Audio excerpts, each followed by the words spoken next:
Əgər tələbə ilə bağlı ağır bir xəstəlik və yaxud da taley yüklü bir məsələ olarsa, insan dili çönmür deməyə, başına bir faciə bir gələrsə, bu halda borcu kim ödəyir, silinirmi, yoxsa kimsə başqasının öhdəsinə düşür ailə fərdlərinin? Maarifləndirmə işinin əsas məqsədlərindən birisi də ondan ibarətdir ki, burada valideyn heç bir məsuliyyət daşımır da.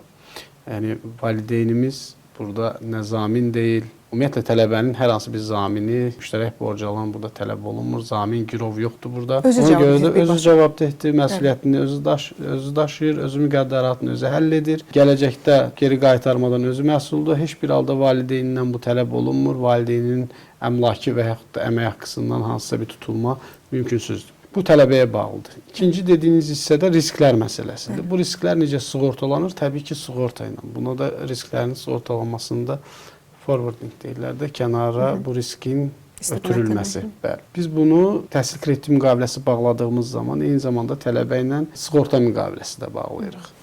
Və sığorta şirkəti onun ölüm və yaxud da ki, əmək qabiliyyətinin tam və ya qismən itirilməsinə görə vəsaitin sığortalamasını həyata keçirir ki, gələcəkdə bu dediyiniz hadisələr baş verərsə, vəsait sığorta tərəfindən dövlət büdcəsinə, yəni fondun büdcəsinə geri qaytarılır.